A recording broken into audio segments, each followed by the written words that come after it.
Devil, my friend, Oh, yeah. I think if there's anybody who would know hot things, it's you. Oh, yeah. So I think it's only right that you let our beloved Fangs know what they can order now, courtesy of Coney Island. Oh, yeah, man. We're in the kitchen. You know it gets hot in the kitchen. And what else better for your finger foods, for your tacos, for your victims that you may be eating? Maybe some sauce. And you should get it from the sauce boss. Coney Island sauce. Oh, yeah. Get some of that good stuff. Oh, yeah. You like to sprinkle it on anything. You could sprinkle it on your fingers. Sprinkle it on your toes. Sprinkle it on your hose. Anything you want to sprinkle goes. Absolutely. We have partnered with Coney Island Saucery. Aaron is fantastic. We really appreciate all the love he's given to the show, and we're very, very pleased and honored to be a part of him. So he's got 4 sauces out of various heat levels to enjoy on all your various foods, but also for anybody who is already following his socials, our socials, or is about to be, newly announced partnership with Slayer. Oh yeah. Coney Island burning to fire. Oh yeah, Coney Island Saucery does have a Slayer brand hot sauce coming out very, very soon. And so make sure that you check that out for all your various levels of spice. This is Vampireanddevil, Coney Island Saucery. Horns up. Fangs out.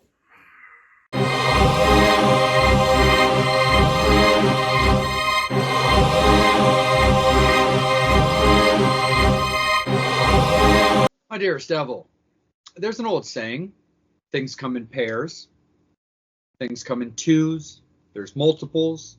Like, for example, there's you and me. You know, there's sequels, and there's, siblings. A lot of variations of 2. But what do you say that we talk a little bit about season 2 as we kick it off with another director's edition of our beloved Vampire and Devil podcast, as we welcome everybody to the start of a new year and the start of a new season, my dear sir. Yeah. We decided to start off 2025 with a bang, and we're gonna go directly into our director's commentary, movie trajectory, like we did last year. And this year we're gonna start off with probably one of my favorite directors, Mr. Tobe Hooper. Absolutely. We've scratched a little bit of the surface of his catalog, of which we'll get to scratch a little bit more, because we've talked a little bit about, Texas Chainsaw Massacre as like an umbrella, being that, part 2 was part of a showdown. My disdain and resentment for The Next Generation was spoken of recently as well. But it's kind of hard to have any legit conversations when it comes to horror without at some point hitting a little bit of Texas Chainsaw. And we spoke in other, directors' episodes about sometimes you can really start off with a bang when it comes to the first movie that you direct. And with Tobe, it was absolutely no different, because it was, of course, the Texas Chainsaw Massacre. Oh yeah, like I said, it was one of my favorite movies. Like I said, it was just growing up. It was just an iconic movie. Leatherface is this iconic freaking character. You had. And yeah, it was just a cool way to start off the bang with Tobe Hooper. With this movie that's straight up like basically sort of loosely based off of Ed Gein in real life. Little bits and parts of that. There was a killer at a time in Texas that they loosely based it off of, like, with some of the stuff that he was doing and whatnot too. But yeah, I mean, it's like I said, this movie is just fun. It's just, like I said, me personally, I do think Texas Chainsaw 2 is my favorite of the Texas Chainsaws. But, you got to go back and give the love to the OG Texas Chainsaw all the time, man. This is like, one of that first movies that, kind of started it off with, and we've talked about, with movie icons and stuff like that. We've talked about Rob Zombie and his love. So much stuff that Rob Zombie does, not even directing wise, but even music wise. He's used a lot of Texas Chainsaw Massacre parts in his songs. Oh, absolutely, for sure. Whether whether it actually be songs that reference certain things, let alone just sound bites alone. Yep. And when it comes to like Texas Chainsaw Massacre, I mean, it sets the bar really high too when it comes to those type of slasher movies. It's right up there as one of the, if not the OG slasher that's based around a specific character. I would probably say that the common populace that we talk about, every show would probably lean towards, Michael or Jason. I mean, of course, when you're going chronologically, Michael does precede Jason, but those are the two kind of like first off, like heavy hitters that people really tend to look at first, and you can even throw Freddy in there as well. But the fact of the matter is, when it came to a specific person just taking people out by the masses, Leatherface was the OG. Yeah, 1974 movie came out. It was awesome. You had Gunnar Hansen playing Leatherface. You had Marilyn Burns, who plays the what would be considered the final girl, in this movie. And unfortunately, both of them have now passed on. But yeah, I've actually had the opportunity to meet both of them at Monster Mania before, so it was really, really cool to finally, to go meet him. And like, just like any other, these guys that play these big dudes that always play scary people like him, Kane Hodder and these kind of guys, they're always tend to be the nicest people in the world. You know what I mean? They're play really scary characters and play intense characters, and they're big and they look like they were gonna rip your head off, but they're always the coolest people in the world. So it was really, really cool. I'm glad I had the opportunity to, meet Gunnar Hansen and Marilyn Burns. Absolutely, for sure. Same. Marilyn Burns, unfortunately, was somebody who I was never able to meet, but Gunnar Hansen I was, and he was so great. He was so awesome. I mean, he's right up there on the wall, because that was when I got into cons as far as like wanting to like get some autographs to like take home and stuff. My big thing was going after like the OG horror villains. The funny thing is when it came to the OG Jason, never actually got around to meeting Ari until you and I met him a little while ago and did an interview with him. That was my first time like actually getting to meet him, because I had met Kane Hodder. I mean, granted, who hasn't when it comes to cons? But being that he, like many others, is my particularly favorite actor to play Jason, he was the guy, I went after. But no, Gunnar Hansen, Nick Castle, Brad Dourif, Doug Bradley, Robert Englund, et cetera, et cetera. Like, I wanted to go after all the OGs, and Gunnar was super duper sweet, and I definitely loved meeting him. And the other thing I also have always loved about like the way that the Texas Chainsaw Massacre, was, and it also has, as the old saying goes,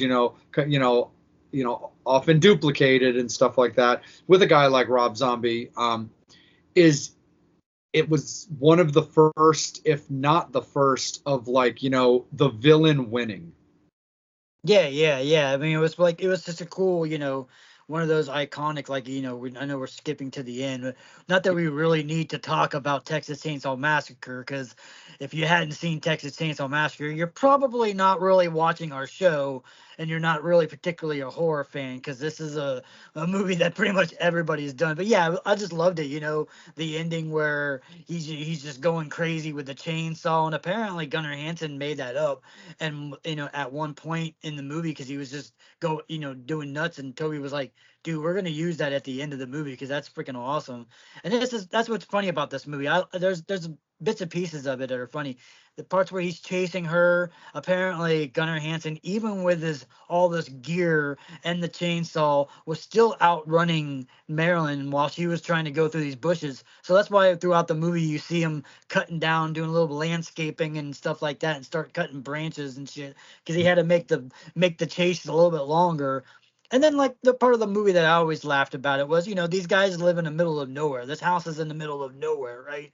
All of a sudden, you get this person that comes in. All of a sudden, he's like, what the hell? All of a sudden, hits the dude in the hammer. He falls and twitches and stuff like that. Then a couple minutes later, the girl comes in. He's like, what the fuck, man? So he gets her.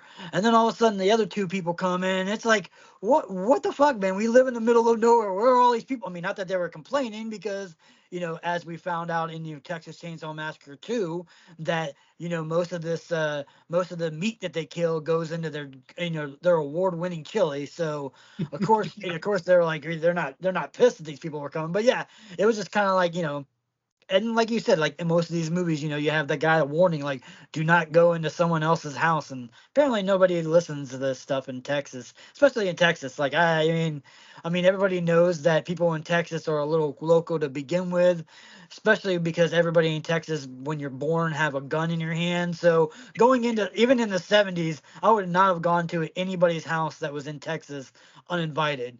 Because I mean, yes, granted, more than likely you're probably not going to get Leatherface to knock you with a hammer, or put you on some hooks, and you're not going to have to feed Grandpa some blood. But more than likely, if you go into a Texas house uninvited, you're going to get a good old shotgun to the head, more than likely. Absolutely. And of course, Fangs and Infernos and Ghouls alike, you guys just know how we roll, especially when it comes to these directorial episodes and stuff like that. It's not a matter of glossing over for the sake of disrespect. It's a matter of, we got a lot of talk about and stuff. And hey, if you guys are down for 5-hour episodes, Devil and I will deliver. But at the same time, we want to keep it in mind that we also want to allow you guys to enjoy these movies without giving too much away. But again, with Texas Chainsaw, being that it's Texas Chainsaw, it's so highly regarded. It's so often talked about. But I will say, let us know in the comments. Let us know on our socials. If you want us to do some episodes where Devil and I really break down like the classics and OG movies, all you guys got to do is let us know. And we are more than happy to get in depth on Texas Chainsaw Massacre, Friday the 13th, so on and so forth. But my friend, as we discussed, when it comes to the craziness of Leatherface, characters getting away, but the villain technically winning, and victims becoming award-winning chili, almost a little bit apropos that we're going to go from a little bit of that country Texas redneck feel to straight up into redneck psychoticville, as we discuss a little bit of maybe a reference to chili, perhaps not, but let's talk a little bit about Eaten Alive there, my friend. Yeah, it's kind of funny, in the beginning we are talking about, like, Michael Myers and these icons before, and the Leatherface is the OG, but you got, you mentioned, a Freddy Krueger, and if everybody knows that Freddy Krueger was played by Robert Englund, and Robert Englund is in Eaten Alive, young little young Buck, and Buck likes to fuck, and you know what? If you might have heard that before, if you've never seen Eaten Alive, but you've heard, Buck likes to fuck, you probably heard it in Kill Bill with Quentin Tarantino, man. Quentin Tarantino is a huge Tobe Hooper fan, huge fan of Eaten Alive. I love this movie. I thought Eaten Alive is great. I mean, you want to go with like cheesy crocodile eating backwoods movies. This movie is the one for you. You know what I mean? Another movie, like we were talking about with Texas Chainsaw, this random places where people just show up. This is a brothel slash brothel, and then not that far away from a brothel is a hotel in the middle of nowhere, but yet everybody and their mother shows up to this place. It's like, Jesus, how many people are coming to this goddamn motel that's in the middle of nowhere in a swamp? But yes, this one we might talk a little bit more about, because like I said, it's not one that people probably know as much about. But I love this movie. I mean, what else can you do, man? There's a shopkeeper that has some post-traumatic stress disorder from being in Vietnam, and he's got a problem, and he likes sickles, and he's got a killer alligator crocodile that he's trying to feed up the whole entire time. Absolutely. And, we got to give a little bit of love. I have to give a little bit of love to one of the actresses, characters of this movie in da-na-na-na, da-na-na-na, as Carolyn Jones, a beloved Morticia Addams from the Addams Family TV show with John Astin, is in Eaten Alive. Yeah. And the crazy thing about it, too, if you're a fan of hers, but maybe not as much as far as like her career, maybe just more of like Morticia from the Addams Family. Yeah, she plays basically she is like the main pimptress, or, the madame for this, this sex, place that you can go to, this brothel, and looks nothing like how she looks like in Adam's Family, where if you didn't know that's who that was, you would have never guessed in a million years that that was Morticia. No, absolutely not. And that's the thing that's so like crazy about this. And that's one of the things also that makes movies so fun and makes movies so great and really allows actors and actresses alike to like show their chops, their versatility and stuff like that. Because even in the Addams Family, even with Carolyn looking, all gothy and macabre and stuff the way that she was, but she was still just so glamorous, so well put together, just so, beautiful, pretty, and just, radiant in the way that she presented herself, very posh and prim and proper. To again, yeah, now in Eaten Alive, she's just this basically like, like whipper of the mortals kind of a thing with, like you said, just being that kind of pimptress with like, look, what I say goes, and do it or die or get injured or get fed. Whatever floats my boat as how I want to rid your arrogance or your unwillingness to do as I say. It's crazy to get to watch those two kind of attitudes where she had plenty to say in the Addams Family, but it was still very, spoken when spoken to, quiet perception, type of thing versus, being that straight up out there like, no, this is what I say goes. Yeah, yeah. And that's the crazy thing about it. Yeah. And unfortunately, the girl who was starting off with this, and wasn't that life, she just didn't want to do the things that Robert Englund wanted to do. But it kind of worked out for Robert Englund because he got two for the price of one. He So did. you couldn't complain. And then, like I said, just like, he goes everybody goes to this motel afterwards. It's like I said, it's in the middle of nowhere. Yeah. And like I said, it's just a crazy movie. Like this movie just like, it's just so far whacked out, but it's kind of, you can definitely tell it's got that like Texas Chainsaw kind of feel to it still too, because the character wise, just the way that they act and the way that they do things in this movie, it's just great. Like I said, plus you get to see, you get a dog gets killed by this crocodile, a monkey gets killed by a crocodile. They got a little girl underneath the motel, and she's kind of being terrorized by this guy and or by the crocodile. It's just a crazy movie. Like it's just so nuts. Like it's one of those ones that like, yeah, if it's on, I always put it on because it's a fun movie. Like when it comes to like when we talk about all these movies about like killer crocs or killer alligators or killer sharks and all this kind of stuff, it made sense. And it's actually, again, like Texas Chainsaw Massacre, it's loosely based off of real events. There was a guy apparently in the 30s that had a motel that had a gator, and supposedly he fed his gator, to some of his people who didn't pay their bill. No, for sure. And it's also kind of funny too, even for a moment, getting back with Carolyn Jones, is even in the Addams Family, Pugsley had like a little pet gator in that TV show as well. So it's just kind of funny as like we, when you look at just the little things that may or may not have been put there on purpose, I find that to simply be a coincidental kind of thing. It's just funny with the casting of Carolyn Jones, because the gator is a major player in in this movie in Eaten Alive, whereas Pugsley's gator it's a toy more than anything. It's just kind of there. But as we continue on, my friend, this is going to be kind of a quick breeze because we've talked quite a lot, as the Fangs and Infernos remember. But let's talk a little bit about the 8-hour TV movie that Tobe directed, A Man After My Own Heart, but of course based off of Stephen King's, Salem's Lot. An absolute great book, great movie, a lot of fun, but a 2-part made-for-TV movie, so very similar to It, also a Stephen King movie as well. Definitely on the long side. So if you want to get down and watch this movie, it's definitely something that you have to like be ready to go on the ride, because it's absolutely a slow burn, super great, very creative, and a movie I love to death. But you definitely have to have a little bit of patience watching this movie, as it's based around, the town of Jerusalem's Lot, commonly known as Salem's Lot, as, the main vampire Barlow is starting to one by one, send his like familiar to bring him sacrifices for him to eventually turn the entire town into vampires.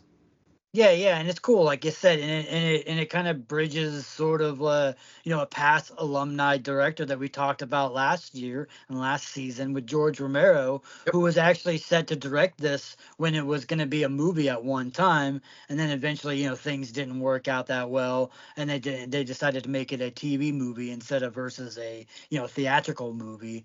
So then obviously George wasn't able to do it, and then Toby stepped in and, like you said, does a 44 4-hour movie of this movie where a lot of the stuff in this movie doesn't need to really be in it. It doesn't necessarily need to be a long movie, but it's fun and it's cool. It's got a lot of cool history in this movie, like especially with a lot of stuff with us being music guys and stuff like that. I'm not a huge fan of the band, but the band Ghost, it was inspired by the poster and the artwork for the movie, and their first album, I guess, was inspired by that.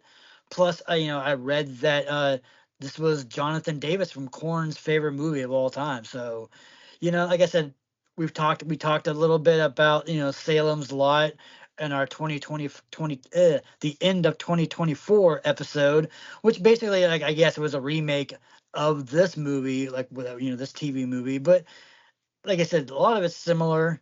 So it's basically us regurgitating a lot of the same stuff when it comes to Salem's Lot. But like I said, I mean, versus, like I said, this one I still like it. I still love it. Like this one, I love the whole Nosferatu style vampirism in this movie.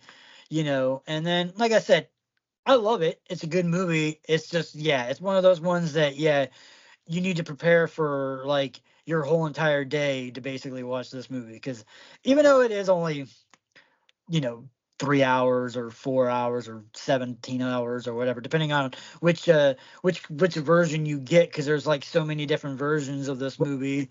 The European version apparently has got like 10 hours, and they put like everything in it, even including the commercials that were aired. So it's like, who the hell wants to rewatch commercials from the 70s nowadays? Like, it just makes you go like, hey, you want to buy a cheeseburger for 15 cents? And like, fuck, I wish a cheeseburger was 15 cents now.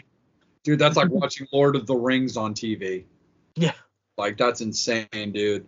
But, being that we are music guys and, we enjoy a little bit of guitar and we enjoy singing and we enjoy just a good rock and roll time, we've been doing this for a long time and we've known each other even longer than the show, and we like to dance with each other when the opportunities present itself. But at other times there, my dearest devil, sometimes you just have to go dancing with yourself. Yeah. You like dancing with yourself? I think every now and then it just feels that I need to shimmy around. As long as the sun's not up yet, I'm always feeling a little bit festive when it comes to the hunting time. So, sometimes dancing with myself just feels like, something that I feel like I need to do. But it just makes for my, beloved dark little coffin to be just a genuinely enjoyable funhouse. Oh yeah, you know what I mean. And for all the fangs and infernos are like, why the hell are all these little puns and little things going in?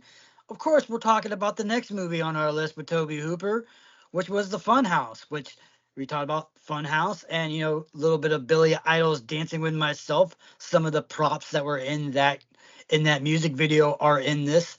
This is probably, I mean, other than Texas Chainsaw Massacre as being like a big inspiration in one of the movies, this was probably one of my favorite movies. I'd probably put this as one of my favorite and remember seeing before. I think I honestly seen this movie before I even saw the original Texas Chainsaw Massacre.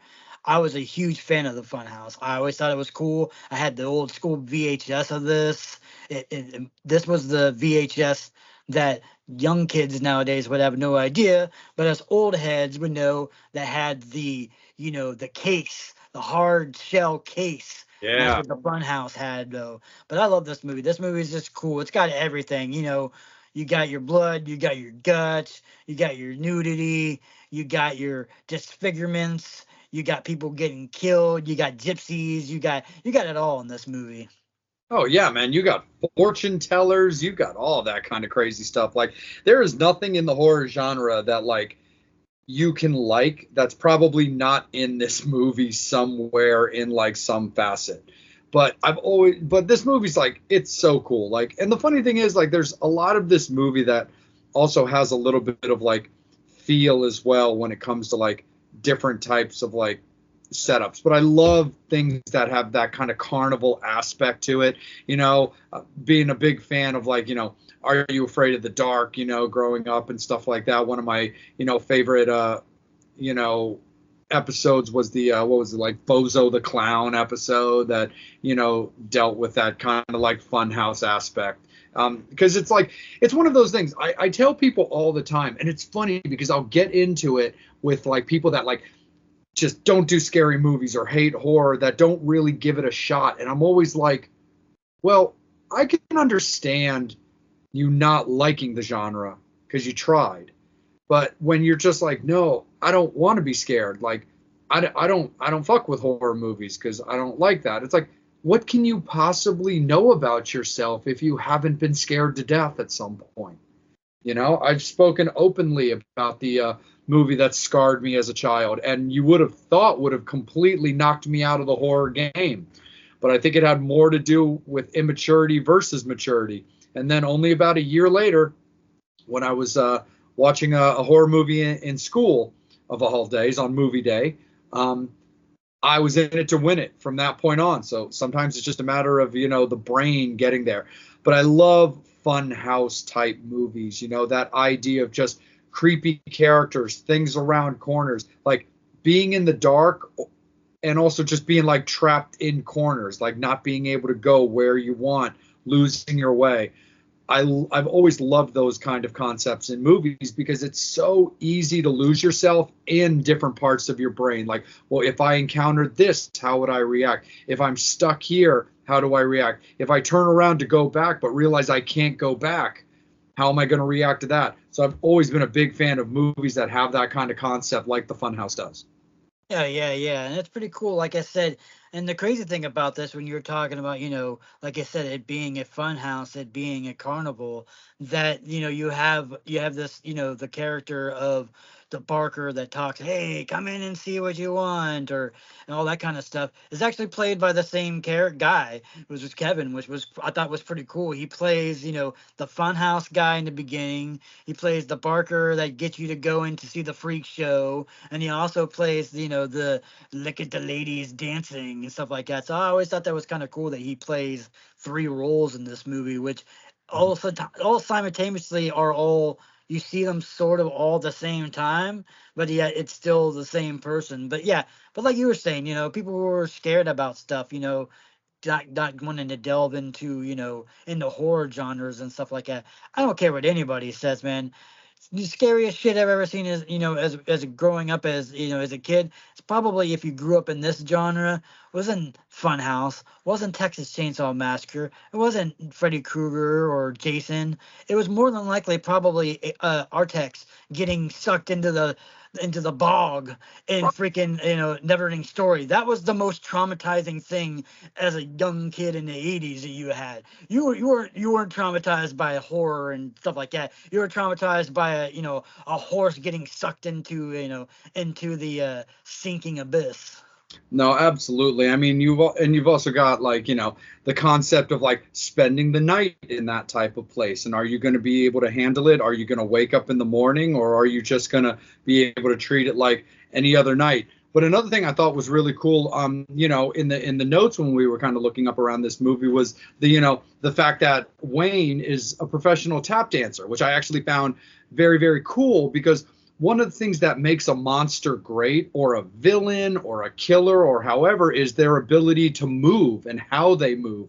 And there's something about somebody being like a professional dancer that makes me think, man, they probably have ways of just moving around that could be completely unsettling. Kind of like how David Howard Thornton as Art the Clown, he actually is a professional mime. He's got experience doing that, which makes his ability to really rock that silent character so much more unsettling and creepy when he's doing his stuff. But anyway, when it comes to Wayne, I just think that's really kind of cool for that to be a skill that you have to play a villain because of certain abilities it might give you.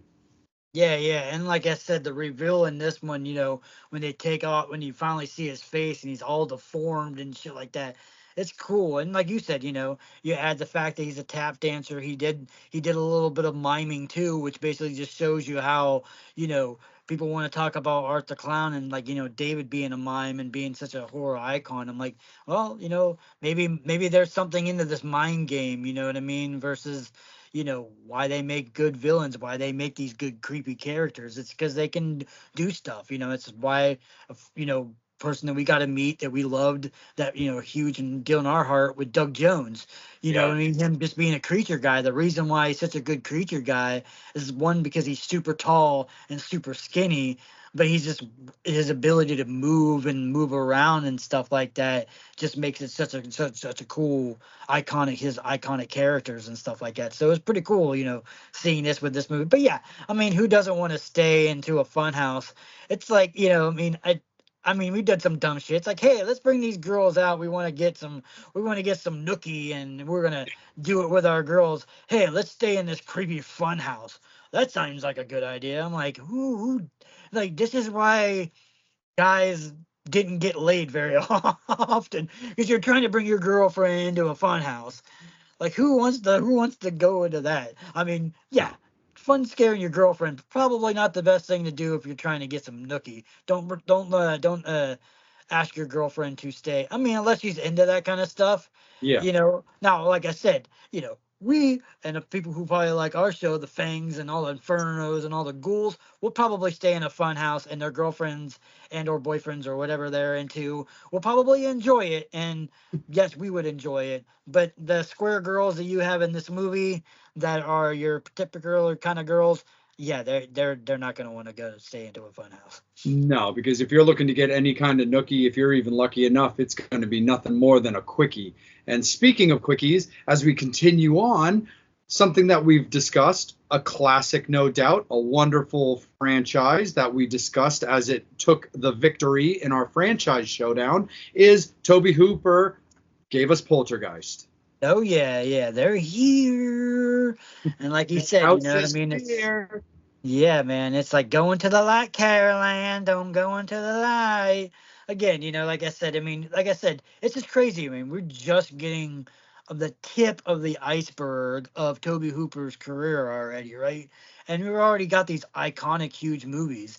I mean, like I said, you got Texas Chainsaw, huge franchise. You got Poltergeist, huge franchise.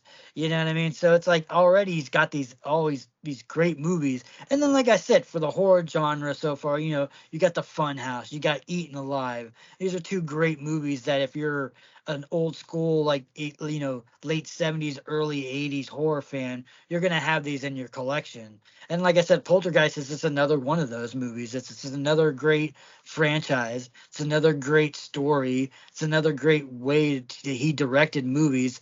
And, like we said before, bad things happened when this movie was made, and if it was a curse or not as a curse, we've talked about that too. But we can at least enjoy these movies and still enjoy that franchise, even though it does make us sad, us losing a lot of the actors and actresses that have been in this movie. But it's good to remember the times that they were alive and these great iconic roles, and wonder how well someone like Heather would have done, if her career would have continued more and more, if she would have gotten, older actress, if she would have stayed in the game, or whether or not she would have still been in it. But if she was as a kid, I think she would have been an awesome actress, and seeing her some cool movies in the future, some horror stuff.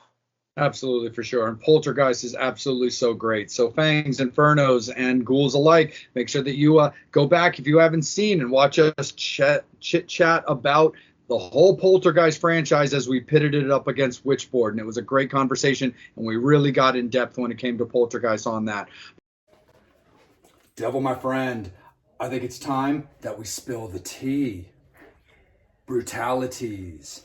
Vampire and Devil podcast couldn't be more excited, more humbled to let you all know that we have partnered with very dear friends of ours for a long time in Brutalities. And there's so much great stuff, so many flavors, so much to enjoy, and we're going to talk to you a little bit about it. Isn't that right there, my friend? Oh yeah, we like it hot.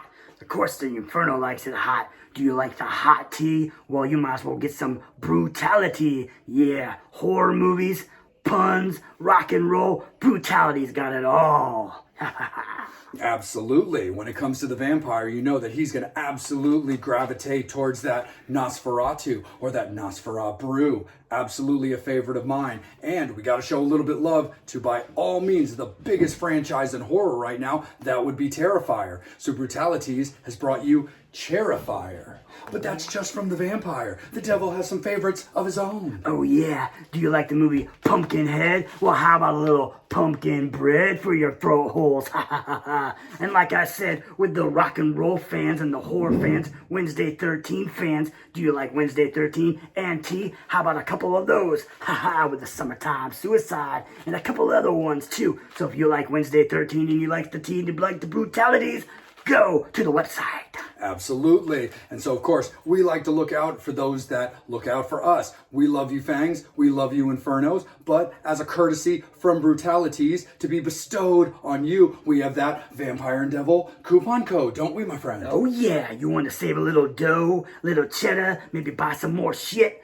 Go on the line, Brutalities, type in Vampireanddevil, and you get 10% off your order. Oh yeah. Oh yeah, definitely. So it's getting into the chilly weather. People need to warm their bones. They need to warm what little skin they may or may not have. But Brutalities is the way to get it done. So that's the way it's going to be because Vampireanddevil said so.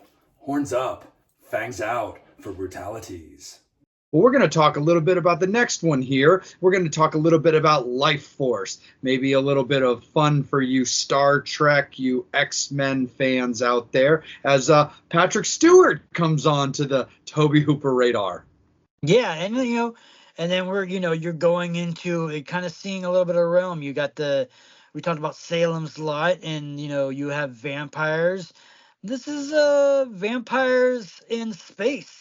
Sort of, it's they are very vampiric in this movie. It's just a different way of showing these vampires. Like I said, these are more sci-fi or kind of alien type vampires. But I always liked this movie. I thought this movie was a really cool one too. It had such great weird visuals in it, and it's just a crazy kooky movie. These guys are out in space. They're trying to find this wreckage, and there's some they eventually find these like three people kind of like in these like containers, and they don't know exactly what it is, and it's just they're space vampires that can suck your life right out of you. And Yep, absolutely. And they put the plague down on London of all places. So later in life, they had to deal with their zombie issues in Shaun of the Dead. But before there were zombies in London, there were vampires from space. It's just a crazy movie. And like I said, it was just a cool, crazy concept. It was pretty cool because, like you said, you take that realm of sci-fi movies when this was coming out. The science fiction genre was getting a little bit more love than the horror genre was. So it was like, why not kind of blend a little bit of horror with a little bit of sci-fi and make this? And I think this is like a prime example of like kind of bringing in people who are science fiction fans maybe into the horror genre, or people who are horror fans who maybe not really like sci-fi nearly as much, kind of get them into the science fiction set part of it too. Absolutely, no, 100% on that. And it's also funny too, because as cool of a movie as this is, and as unique a concept as this, unfortunately, it's just yet another example of the author of the book that didn't like the film version. Again, then again, I never read the book, so I don't exactly know what it is. Same. But I would assume that again, Hollywood's gonna take a movie and screw it all up. Now, is that Tobe Hooper's fault? No, dude just directed this. He didn't write it. He didn't screenplay it. He didn't do any of that stuff. He just directed it. But yeah, granted, you have movies all the time where things are differently than others and something like that. And 99.9% of the time, the book source is always going to be the better version of anything, just because you can kind of make up your own mind and see how things look and how things are, because in a book you're not getting any visuals, just the visuals that are in your head. Other than them maybe explaining some stuff, where you know, sometimes, sometimes I think movies sometimes are better than books, but for the most part, books tend to usually be better than the movies. No, very, very true, my friend. And Devil, I gotta tell you, man, what is it about female aliens that just seem to make them so much more beautiful than every other kind of female villain? Yeah, I mean that's what I was saying in this movie. Like I said, when they find these guys, the two guys and the girl that were the space zombies, space vampires, or whatever you want to call them. Yeah, they found them butt naked, and yeah, of course she's she's gonna draw you in. I don't care what it is, man. She could be walking around with a sign in her hand that says I'm a space vampire, space zombie, and I'm gonna kill you. I'm still gonna walk towards her because who Yeah, wouldn't with that kind of body that she had? absolutely, man, for sure. And it's crazy, man. We've got these space vampires, these space, zombie type characters, coming down and invading London. But then, not all type of invaders are vampires or zombies. I mean, sometimes they're just invaders from Mars. Yeah, yeah. And this right here is probably essentially probably one of my favorite Tobe Hooper movies of all time. I've been a fan of this movie for since I was a young little devil. And I like I said, granted, yes, it is a remake of Invaders from the Mars. That was probably, I think, from the 50s or 60s or sometime in that time period.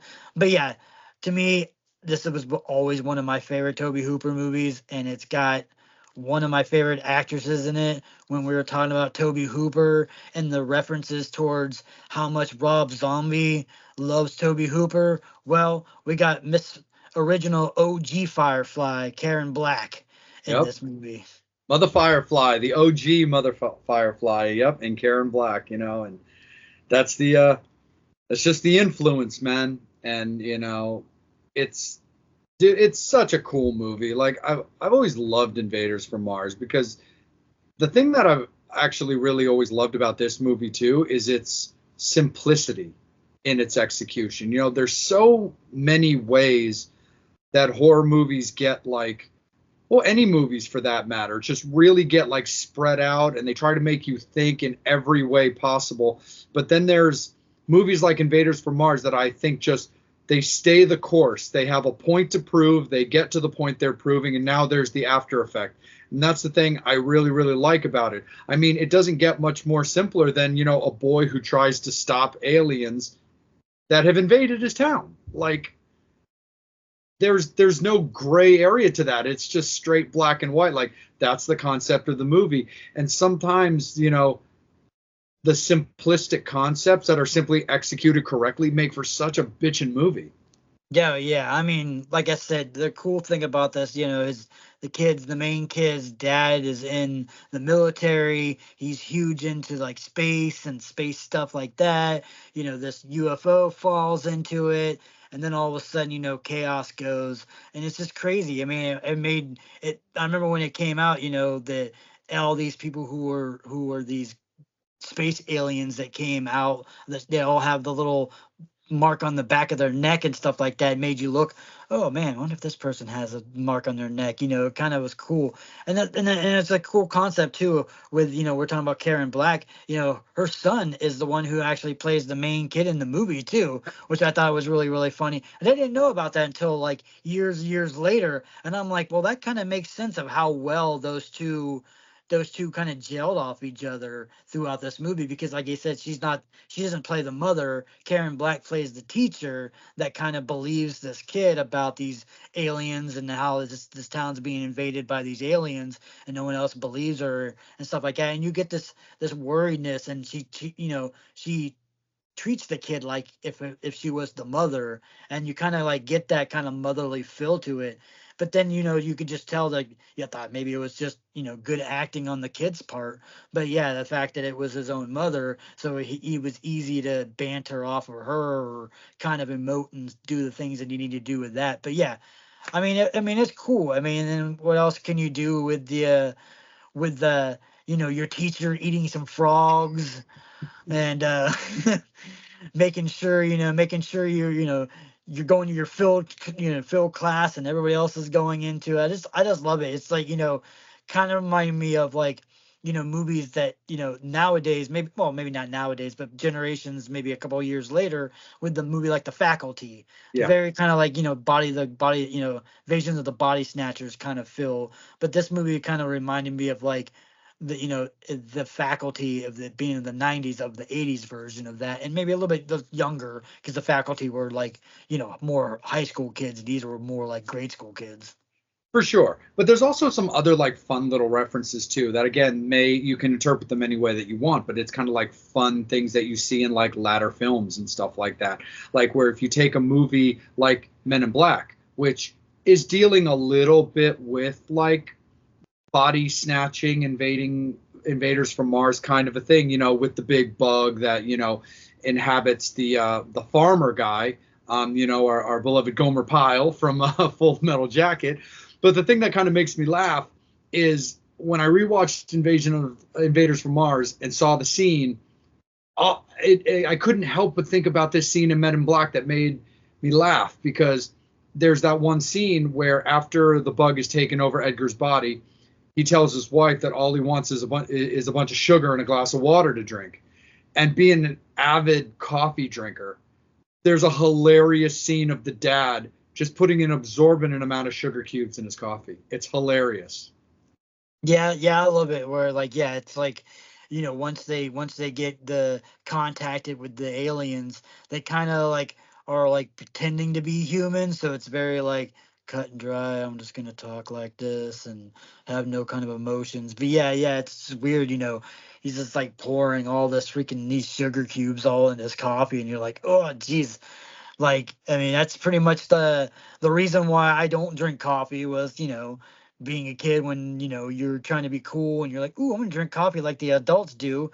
Ooh, they like sugar in their coffee. Let me put 17 pounds of sugar, because how much I love sugar, into my coffee, and then gets completely sick and, for like 2 or 3 days, and never drink coffee again. Absolutely, man. It's so hilarious. It's just such a great scene, and it's so crazy. And then like when it gets to like the ending of that movie, I love the idea. I've always loved the ideas of movies that potentially leave you wanting more. I mean, we talk regularly with various movies that we talk about sequels. Do we want one? Do we not want one? If we get one, would we go? But this has kind of that fun concept at the end that just kind of dabbles a little bit with what they like to refer to kind of as a cliffhanger, because it's like you really don't know come the end of the movie if it actually really happened. Yeah, you're kind of figuring, was it a dream? And then a lot of this too, like people were saying that, that it possibly could be a dream of the kid, because a lot of the viewpoints and the way that he filmed it were looking up a lot, as in the eyes of a view of a kid, where he's kind of looking up at things and stuff like that the whole entire time. So yeah, it was cool, a cool concept. I mean, would you make a sequel to these? I mean, you could, but I mean, then again, it's maybe kind of surprised that they haven't remade this movie as far as like nowadays technology and stuff like that versus now. But yeah, I mean, who knows? We'll see. Absolutely. And of course, we've referenced Rob Zombie multiple times. I mean, a guy that's in charge of movies like Tobe does.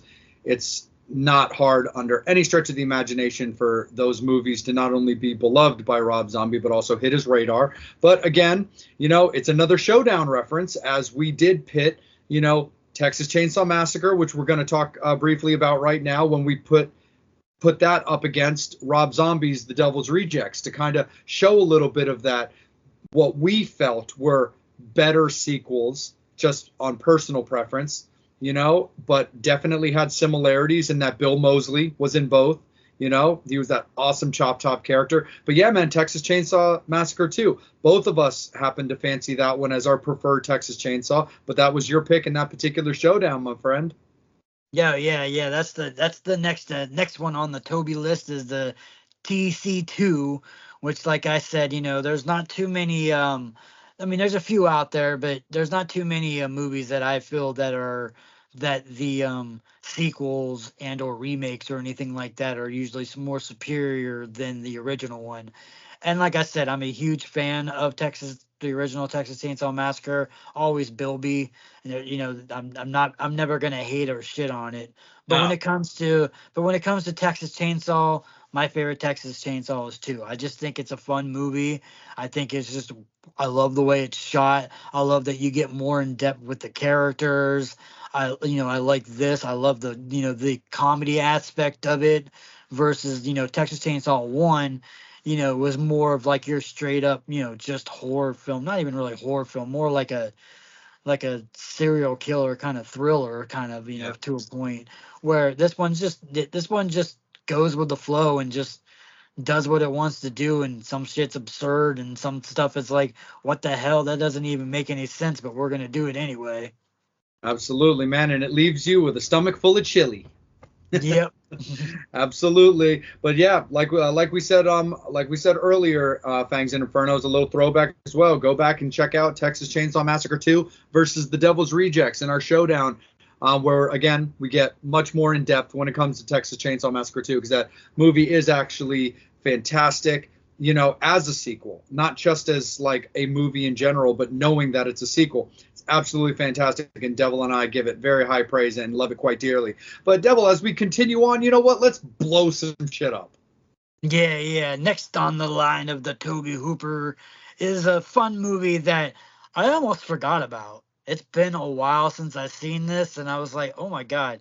Yeah, I do remember this movie. It was made in 1989, called Spontaneous Combustion. And it does have a huge fan favorite for all the horror fanatics out there in the actor of Brad Dourif that we were talking about. Yep. Mr. Chucky himself is in this movie.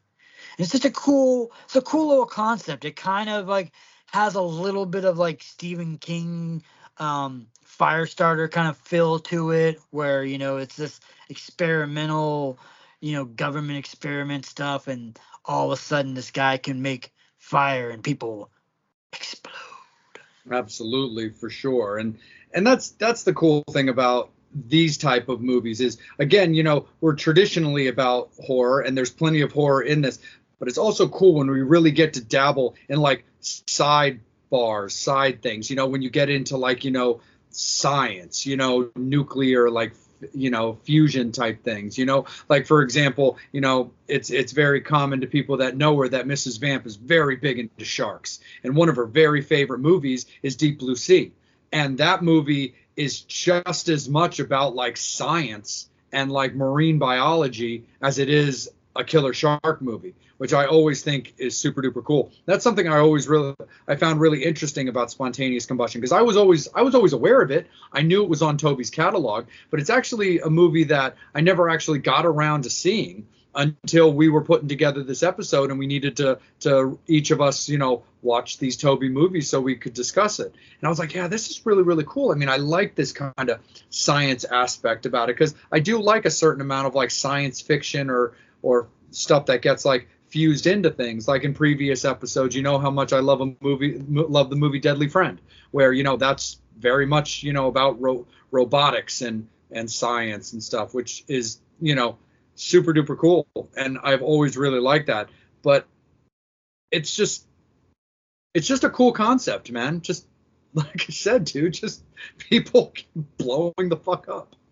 Yeah, exactly. And it's, like I said, and in this movie too, especially with it being, like I said, being that science fiction, that horror. And like I said, we had Brad Dourif as the main character, and yeah, Yep. we've seen him in a lot of these horror movies and sci-fi movies. It's got a lot of interesting other actors and characters in this movie too, which is funny when you go back and watch it now. Like Dick Butkus is in this movie. I'm like, out of all the crazy shit in the world, but it also has Melinda Dillon, which I love and everybody would love, from the mom from Christmas Story was in this movie. Yeah. So it's like, All people. yeah, it's like, oh, you're gonna get worms if you blow up somebody's head. Right. And I mean but yeah, it's just such a fun movie. It's super duper cool. But let's move on to our next one, man. And I've always liked this movie. I just thought this was super cool, super basic concept, but man, did it deliver hard, and that's In Body Bags. Oh yeah, yeah. Another one of these great ones that we've talked about throughout years of us loving these anthology type films, and this is another one, which, it's funny, Toby Hooper directs this, but the main guy, the main corpse, the main narrator is, a director himself in the John Carpenter, which I thought was really, really cool, that he was just like this, this macabre ghost zombie dead guy coming out of a morgue telling you these like creepy stories about body bags and these people in body bags, where he tells you, yeah, you're in a freezer and you get somebody out, or that, you have a cadaver here, cadaver there, but the body bags are usually the worst of the victims, because if they got to put you in a body bag, you're pretty gruesome, or there's not too much left of you. Yeah, absolutely. And I mean, it also is a cool anthology too, because, again, I've always been such a fan of simplicity, and I find that simplicity is key. And and even like the first story in the gas station, which I like the idea of, which is, is a girl who's working the graveyard shift, which is frankly a shift that should never be handled by a female anyway. And, she's juking and dodging and trying to avoid a serial killer. Again, a very simplistic concept that I can appreciate, and always kind of keeps me. That's the one thing I love, in-depth things, and I love when I get to think about things, but sometimes I really just enjoy when my mind doesn't have to wander too much.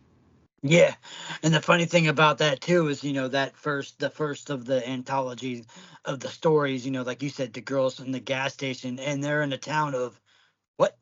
Haddonfield. I've heard of that before. Right. I wonder who lives there. Do you know who lives in Haddonfield? I don't know, man. I mean, I think I might have heard Mrs. Vamp talk about some guy she likes that lived in Haddonfield at one point. I think it's that dude that was in that Wayne's World movie. I thought it was that Shatner guy. Maybe one of those two guys. One of those two guys for sure. But no, man, that movie's super duper cool. I love the other movie. I mean, there's 3 stories to it, but I thought Hair was fantastic. Jesus Christ, a hair transplant, because they even touch on stuff like that in like the Treehouse of Horror with The Simpsons. Yeah, I thought that was kind of cool. Yeah, he's like, this guy going bald, and he's trying to figure out what's the best way to do, and he gets this long locks of hair. He's like, oh my god, but they're like, maybe it wasn't really what you were supposed to get, and apparently it's this weird creature alien type thing that can get you and kill you. And it's pretty crazy. I love the hair one, because I love that actor. Like I said, he's like, he's got this girl that's all about him and loves him and wants him, and she's way hotter than he ever is, and he just wants to completely keep on changing his hair. And like, dude, she's boning you with your bald head to begin with, man. What do you need luscious locks for, man? Keep the bald head, you'd still be alive. That you would, absolutely, man. And then the third movie is pretty cool too, because like we said, it's a collaborative type thing, but we actually see John on screen for this one, as we get a little bit of an eye for an eye. Yep. That was a cool, fun one. You know what I mean? Yeah, I mean, like I said, I think overall, all 3 of these movies were fun. I loved it.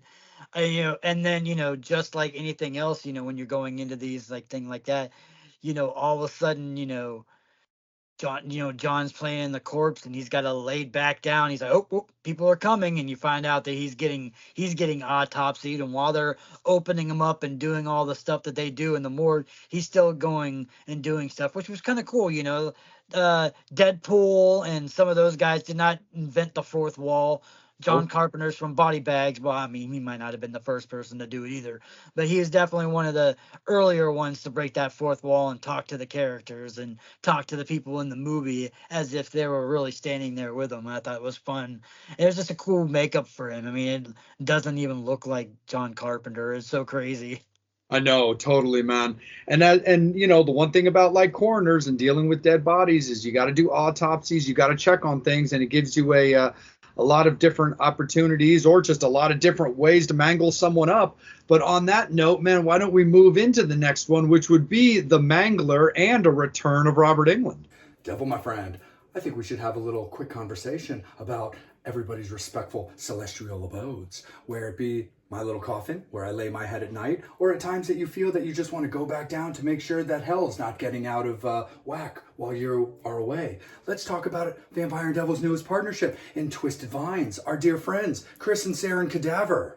Oh yeah, you like scary stuff, you like horror decor, come and check out Twisted Vines. They make all the kind of cool shit, all for your house, all kinds of scary shit. They love it. You like to bring back the horror, you want to scare your neighbors, you want to conjure up a friend to talk to, you want to conjure up somebody bad, you want to do some bad stuff to them, you go to Twisted Vines and get some of their merch. Absolutely, for sure. Everything is completely handmade by them. So if you need a little friend, maybe a round set abode, maybe you want to conduct a little evil towards a friend that was a friend, maybe no longer a friend. They have voodoo dolls they can do for you to allow for such activities. But you know how much we love our Ouija boards, my friend, and they make all of those by hand. They took care of your beloved vampire with a nice Nosferatu board, but the devil, he happens to be a Munsters fan. And not only do they do boards as traditional rectangles, but they can put a little bit of coffin flair in them. Oh yeah, look at that coffin shape Munster board. Yeah, you wanna conjure up Mr. Herman? You wanna ask him how Pet Cemetery was? You can do it on this board. Oh yeah. Absolutely, my friend. So again, thank you so much to Twisted Vines for partnering with the Vampire and Devil podcast, and make sure that you Fangs and Infernos are checking them out on their Facebook page, on their Instagram pages, and making sure that you are checking them out as they move around the country, showing their craft off at all of the various horror cons and oddities expos that they love to do. So absolutely, my friend, of course, man, horns up, fangs out for our friends at Twisted Vines. Oh yeah. Yeah, I mean, it's like, hey, Toby Hooper's like, hey, I like this guy. This was, as Eaten Alive was pre Robert Englund being in, Freddy Krueger. The Mangler is post Robert Englund being Freddy Krueger. So yeah, you got him. He's like, hey man, I liked acting with him. I like directing with him. Let's put him in this movie. And then it's also got a fellow person that we love. We stayed at his house. We put the lotion on our skin, and we made sure that we kept the dog alive and did everything we needed to do. And Ted Levine, who was in Silence of the Lambs. Absolutely, for sure. We didn't get the hose. We didn't get the hose, man. We did exactly what we were told. We put the lotion exactly where it was. Absolutely. We minded our business and we stayed in our little hole. But no, absolutely, man. And, who doesn't love Silence of the Lambs? And that was its own very, very cool experience for sure. But, the thing that's, this one, though, for me, always had a certain amount of excessive camp to it. I mean, yeah. I love the movie. Don't get me wrong. But, it's kind of hard not to laugh at the idea of your washing machine fucking you up. Yeah. I mean, like I said, the campiness of this movie, it's like Chopping Mall. Yeah. I always remember this movie. I remember this movie, all the time. I was always under the impression when this movie came out that this was a full moon movie. I always felt like this was a full moon movie. And then to find out, it's not a full moon movie. It's not a Charles Band movie. It's a Tobe Hooper film. I'm like, okay, I always for years thought this was a full moon movie just with the campiness of it. And then the crazy thing about it, when we're watching these movies and and we're continuing with the Tobe Hooper themed, and we're going into this and we're doing our research and stuff like that, things that I didn't realize that the machine, even though the machine doesn't really make noise at times, there's sometimes where the machine sounds like it's saying stuff. It was actually voiced by the guy who did Winnie the Pooh voices out of all the things in the entire world. So screw all those people now that are making these horror Winnie the Pooh movies. That shit was done in the 90s back in the day with the Mangler. Winnie the Pooh was in a horror movie way before those ones came out. Well, and the funny thing too about the Mangler is, again, I was familiar with that movie, and I had long since seen it. It wasn't like Spontaneous Combustion. It was just I had long since seen the Mangler, but I didn't see it right around that time that it came out. I didn't really get a chance to see it for a few years like later, like more like closer to the 2000s. But I would see it on shelves without picking it up, and I knew the title forever. And it was funny because for the longest time I just assumed it was a serial killer movie. I always assumed it was just about a dude, or like just in typical, like that was his nickname, that was the title, he was the Mangler. And then it wasn't until I kind of like read the back and I was kind of like, wait, say what now? And I was just, getting caught up on Tobe Hooperness just back in the day. And I was kind of like, wait, this is about a machine. This is the whole time. This wasn't about a dude, and it was just kind of funny when it came to that. I was like, oh my God, because I was, by that time I was a long time Chopping Mall fan. So I was like, the idea of like a little killer machine is something I'm super down on. But I always got a little chuckle whenever I would talk about the Mangler, just even casually over the years before I had to get back acquainted with it for this episode, is the fact that I couldn't help but laugh a little bit about the fact that I was like, fuck, man, like for the longest time, I just assumed it was a serial killer movie because I never bothered to read about it. And I always just thought that was, a lot of fun too. But also when it comes to like stuff like that, movies like that, when you do watch them, is also when you start to realize too that we just can't have nice things. And Devil, things just can't be clean. Yeah, it's just like, and you can't have anything with electricity either, you know what I mean? It's like every time, anytime anything that's electronic, all of a sudden some electricity goes to it or something goes like that. It's always, it's always in to be like making this machine go haywire, like you said, like in Chopping Mall, a little bit of electricity, a little bit of lightning or whatever like that, boom, turns these normal robots into bad robots. And same thing with this Mangler, all of a sudden, it hits him just like anything else. When you get that blood, you want that blood all over it. You gotta get that blood, and that's the thing about this movie. I just thought it was so weird. It's hard to explain this movie. It's like not a bad movie, but not a great movie at the same time. It's just so like oddly weird. You're just like, nobody does anything in this movie that you would think considered as a rational, rational thinking. You're like, why the hell would you guys all be doing that? Like, why would you be still running in this machine after it just mangled the shit out of somebody? But yet, Robert Englund doesn't care about people. He just cares about deadlines and money. Absolutely, for sure. But it also does pose that question that only you can answer. Is it better to be with you or without you? Yeah, that's what he says. The devil is sometimes better without than within, or something like that. He said it was pretty crazy, but yeah, it's a fun movie. Like I said, and it was just weird because it Robert Englund's character in this movie was just so odd looking. You know what I mean? He's like got a mangled up face, sort of. He's wearing these crutches and stuff like that he's got to go around. And yeah, it was such a weird and odd character. But like I said, it was just one of those movies, like you said, it's just full of camp.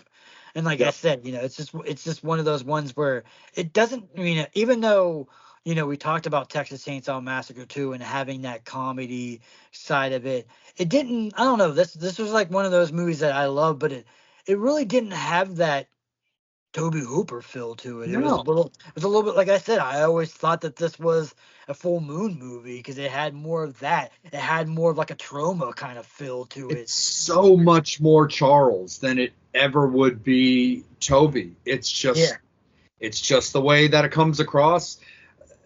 It may or may not have been designed that way, but that's just definitely the way that it comes across, man. So definitely with you on that.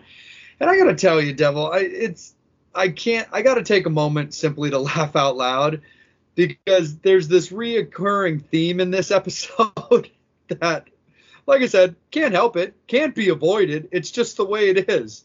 But at least in this one, we don't have to talk about the man, but we have to talk about his wife. Yep.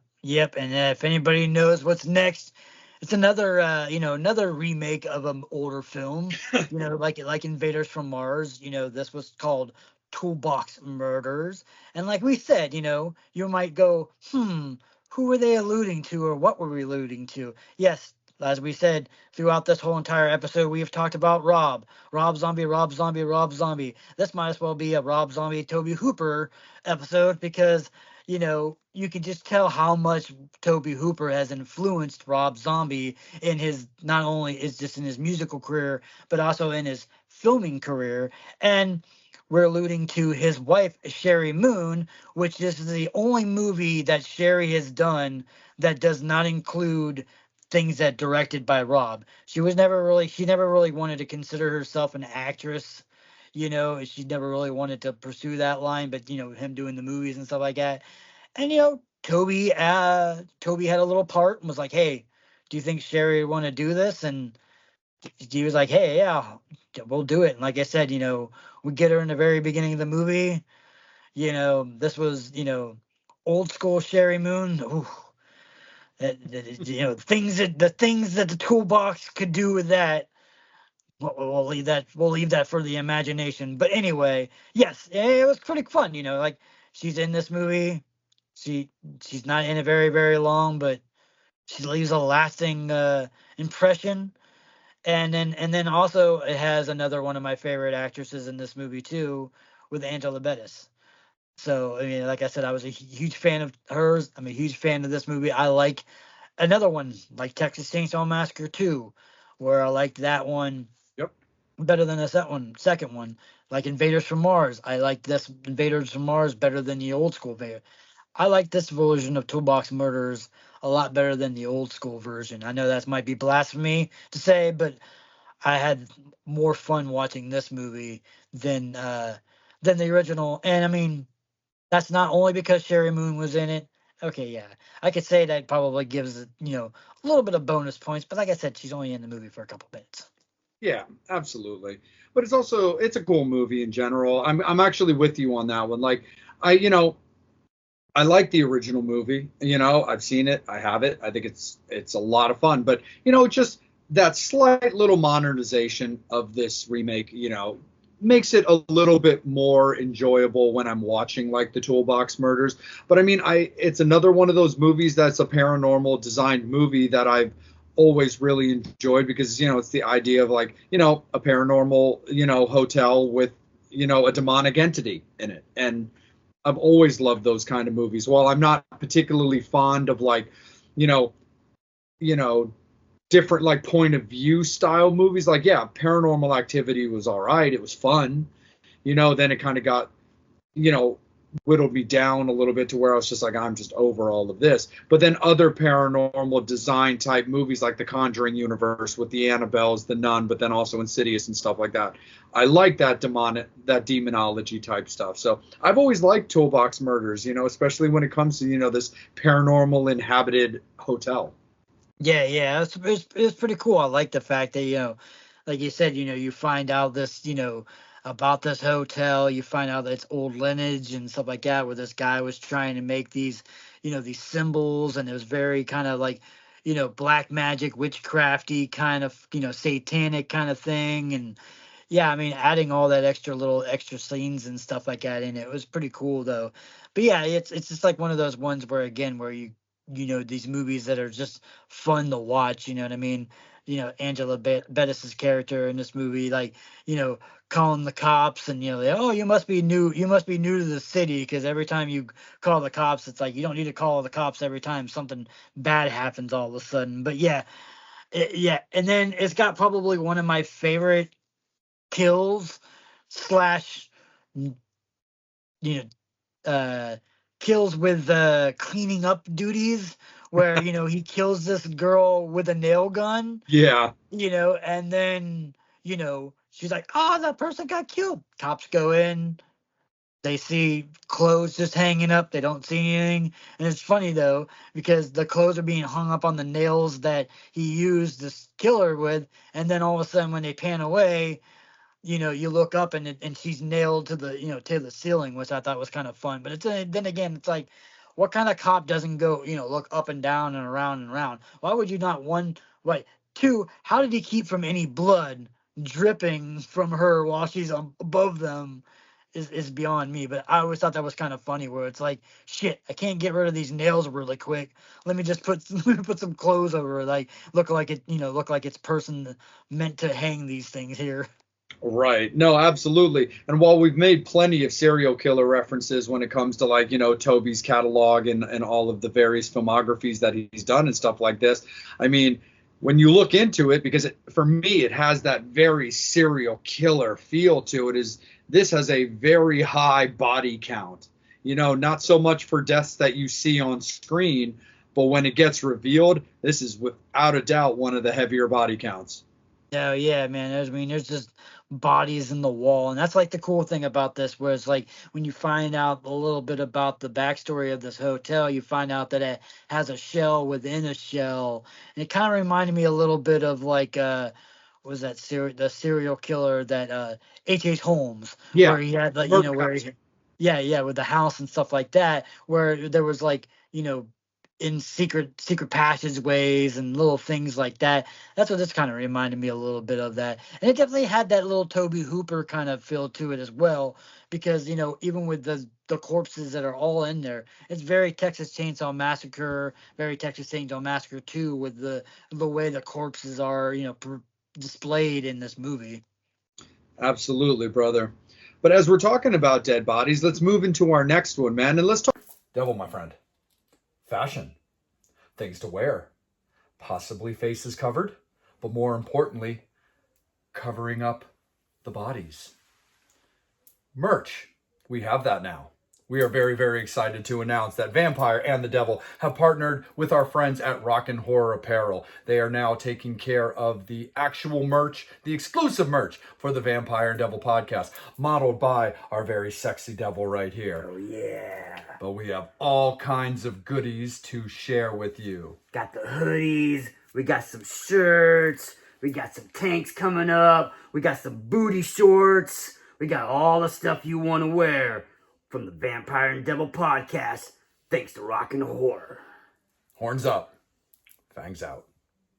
Talk a little bit about the mortuary. And the thing is, I have to start right off about this, and I love that you put it in the notes. I was like, I couldn't help but right off the bat just be like, how stupid could a motherfucker be when it comes to where you want to live? Yeah.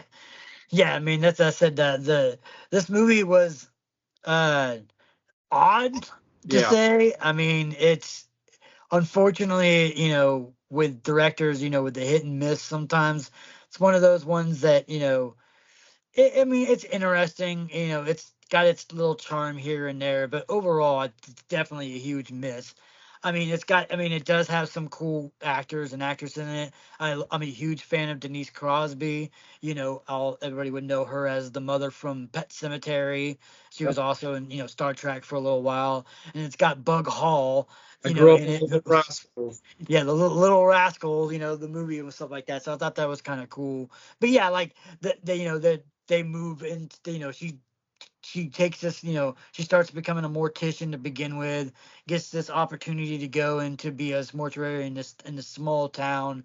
And yeah, they first get into this place, and this place is just a wreck. I mean, it's like, yeah, you just got into just got into being a mortician, and this is a good move for your career.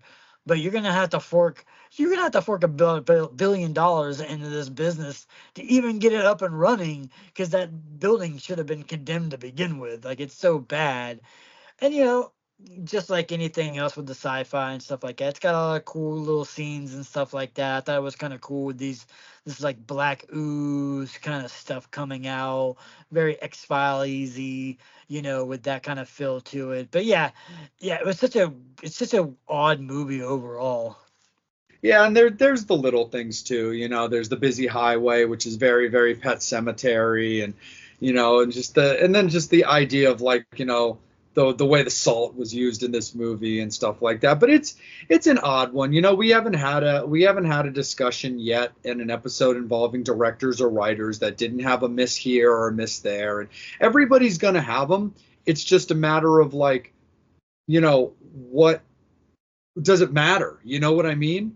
And so far, everybody that we've discussed, it doesn't matter. Everybody's got a miss, whether it just doesn't connect or, just not very good, and it's okay for something to not be very good. And you and I are definitely not the kind of people that are just going to write something off because it didn't really connect with us or whatever. If you're already giving us Texas Chainsaw Massacre and, body bags and invaders from Mars and all this other great stuff, like, okay, so we don't really connect with the mortuary.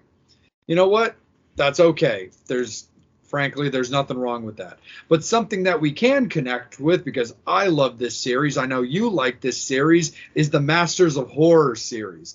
And dude, that series is so good. It's just so cool. I kind of wish it was still around, but I love the concept of them, having an episode and sometimes even multiple episodes done by a horror directing icon. And of course, Tobe was no different than any of the others. And of course, his phone rang when it came to an episode that they needed Tobe to direct. Oh, yeah. So, Tobe got to direct, just like, a couple, we talked about with Masters of Horror too. We get these two great films, these great movies that Tobe did. And the first one, Dance of the Dead, which was kind of crazy and brought back, again, Robert Englund. Yes. Mr. Freddy Krueger coming back to Tobe Hooper's aid, and they're like, you know what, the Mangler was a little mangled, and you were eaten alive, but that's all right. Let's bring you back into the macabreness and the craziness. And his character in this movie is really, really crazy. It's such a cool, crazy concept of like these zombie like characters where these people who have died and or are drug users that have maybe have OD'd or passed on or something like that in this future that can do this drug that basically makes them come alive and sort of like do this weird kind of motion and stuff like that in this movie, which basically Robert Englund's character in this movie calls it the Dance of the Dead, aka why the title of this episode was called Dance of the Dead. But yeah, I thought it was really cool. It's a cool movie. It's a very apocalyptic kind of like weird feel to it, but like sort of kind of reminds me a little bit of like, Return of the Living Dead, but Return of the Living Dead 3, I think. It gives me a little Return of the Living Dead 3 kind of feel to it. Yeah, for me, it's a little bit more Return of the Living Dead 4. I got a little bit more of that the Necropolis. I think that's kind of what you're thinking of, Devil, is that Necropolis movie, where part 3 had, our beloved Melinda Clark as like the punk rock zombie and stuff like that. No, you're dead on. I would definitely agree with you on that one, man. And and it also has a little bit of that, Resident Evil feel to it, considering that a drug is, aiding the resurrecting or the changing of people when it comes to these. But, the other thing too, and like I said, is some directors directed one, other directors got to direct more than one, and Tobe got to direct more than one. And, so let's talk a little bit about, the damn things there, my friend, with the Nomine Patrick et Fili, Spiritus Sancti, with Sean Patrick Flannery paving the way in that one. Yeah, we got a little half of the brothers, half of the Boondock Saint brothers with Sean Patrick Flannery. Like I said, we've talked about him a lot and like that. And like I said, I thought this was another crazy movie too. Like it's crazy with these ones. You have these directors that maybe throughout their career, and maybe they didn't, they've had these huge hits. Obviously, it's, they're considered masters of horror, hence the reason why they're on the show, Masters of Horror. But you know what I mean? They've had these couple, they might have had a couple, movies that weren't nearly as good as some of those other ones. And then, like I said, then they start coming back into these Masters of Horror, and they start making these great ones, man. I'm like, that was a cool thing about Masters of Horror. Even like the episodes that weren't maybe as good as some other ones, every episode in Masters of Horror is just an awesome time. I loved every episode and stuff like that. And this was another one that was really, really cool. You know what I mean?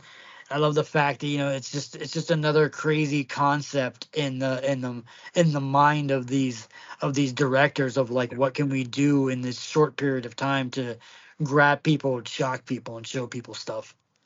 So the one thing I also think is really cool about this Devil is it shows like directors that have like a style or things they like to reference or things like that. Because you had mentioned with the other Masters of Horror having an apocalyptic feel, and this definitely has that same apocalyptic feel, but it also takes place in a Texas town, which I think is hilarious, which of course references multiple movies that he is associated with. So I always find that to be like particularly cool.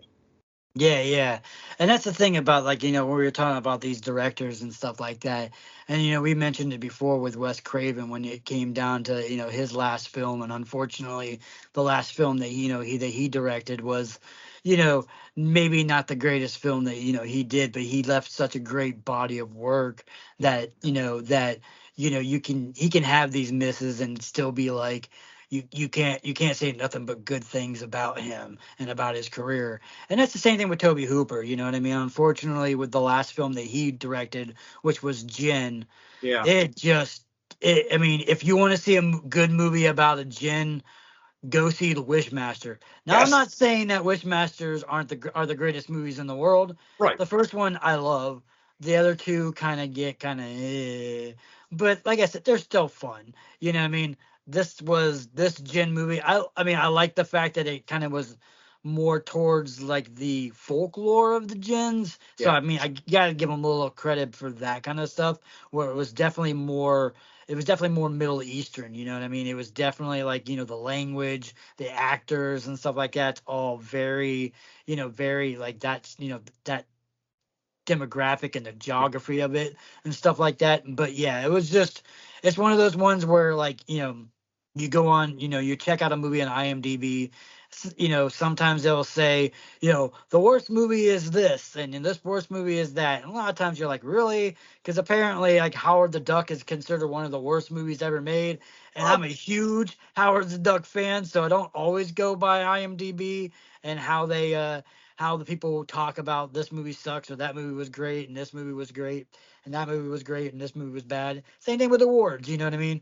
All these movies that have won like greatest pictures, like, these movies that have won all these huge awards or the greatest picture of the year, 99% of the time are the most boringest movies in the world. Yeah. And it just tells you like, in a society where if that's considered the cream of the crop, the best movies, that's why I'm glad I'm a horror fan and we don't have to worry about all that other bullshit. And like I said, with Jen, it's just one of those ones. Unfortunately, again, it's another miss. But like I said, I mean, throughout this whole entire list, even the misses that weren't that great are still great. Like I said, you have Funhouse, you have Eaten Alive, you have Invaders from Mars and Toolbox Murders. That I love these movies that most people might not like as much compared to like your Poltergeist, your Texas Chainsaw Massacre, and these kind of movies like that.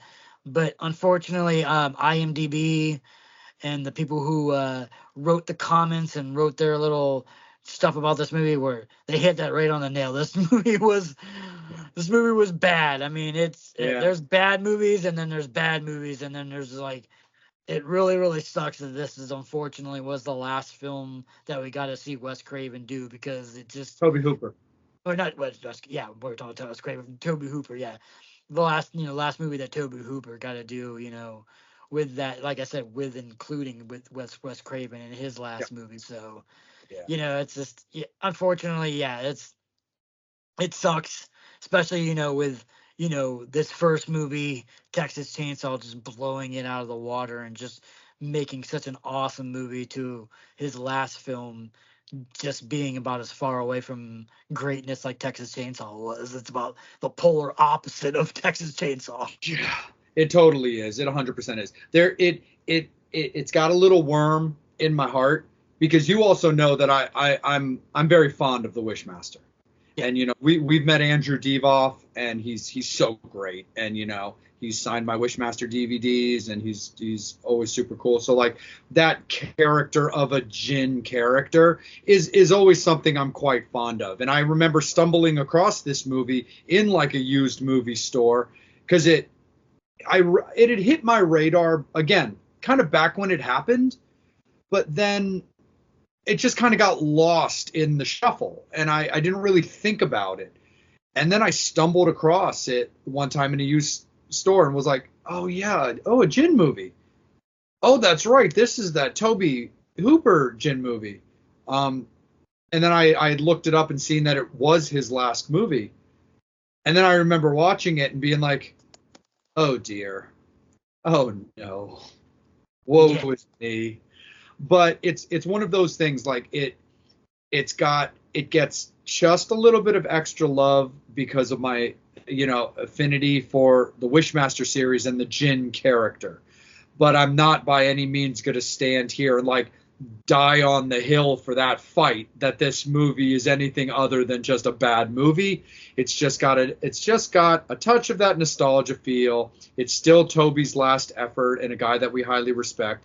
And because of even though they're not Tobe movies, I enjoy the predecessors of that character and stuff like that.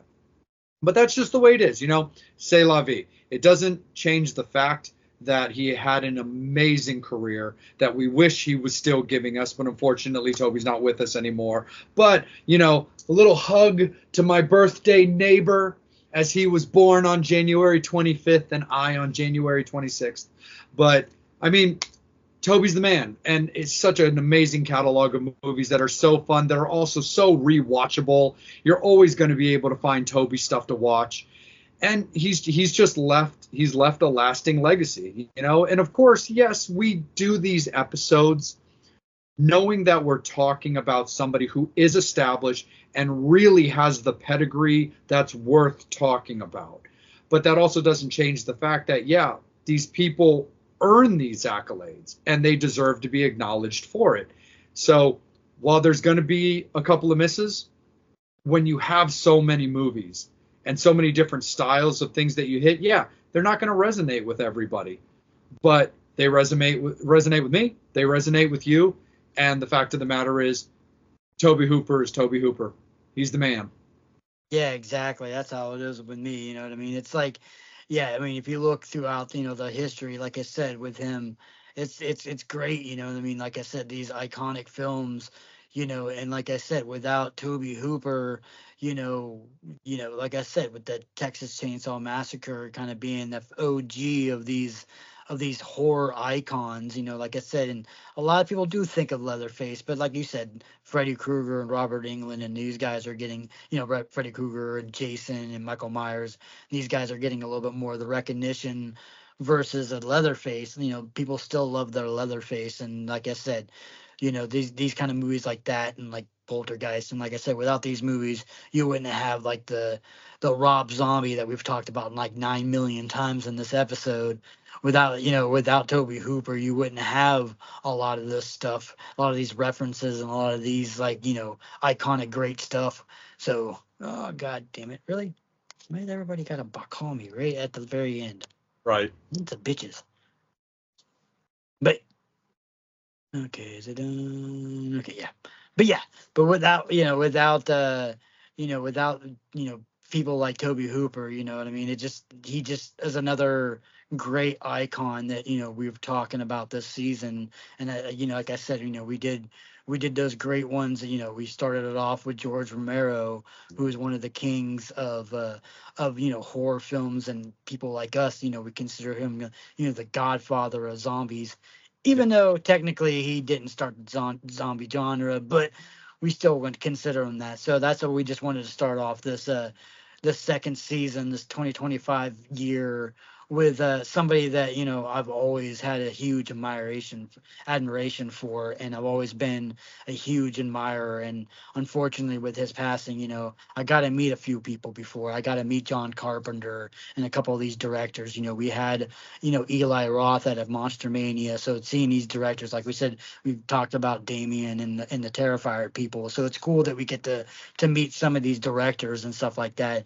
And Tobe Hooper was one of those ones I would have loved to just sit down and talk to him for even just for a quick second, just have some kind of interaction with him, because he meant so much to me as a person who's into horror films. So that, yeah, I was like, yeah, we definitely got to start off with. Then like I said, him being a January baby, we're like, oh, let's just start it off right with Tobe Hooper. Absolutely, man. And of course, he's made his way in, rightfully so, to little references in other movies that have nothing to do with that kind of stuff. Like you and I, as voted on from the Fangs and Infernos, you know, when it came to our letter I in Alphabets of Horror, we talked about Idle Hands. And there's a scene with Seth Green character when he's playing around with an electric carver and he starts yelling out, look at me, I'm Leatherface, you know. So, you know, it's always very cool, even in movies that in no way, shape, or form are connected to, you know, the classics or to the high end or the hierarchy of movies. It's always very cool when you see little tidbits being referenced, you know, even in a comical manner like that. Yep. But absolutely, this has been a great one, my friend. And it was so awesome to get to break down Tobe's entire catalog, his filmography, all of these amazing things. Fangs and Infernos, man, we appreciate you. We know that you guys have enjoyed this episode, and we appreciate you guys rocking out as always as we kick off the second season of the Vampire and Devil podcast, kicking off 2025, January baby, and Tobe Hooper, a very dear, you know, person when it comes to Devil getting involved in the horror genre. So super awesome that we're getting to rock out this one. We appreciate you guys. Horns up. Fangs out. Ghouls and Fangs. Vampire and the Devil here. We got a little question for you. Devil, there's kind of a triangle, a three-headed monster per se, when it comes to Baltimore, that I don't think people necessarily realize. We've got Edgar Allan Poe. We've got John Waters. But what else do we have? We got the Ouija boards, oh yeah. Absolutely. Starting in Baltimore way back in the day, a lot of people are unfamiliar with William Fuld and Elijah Bond, who patented, and the birth of the Ouija board was right here in Baltimore.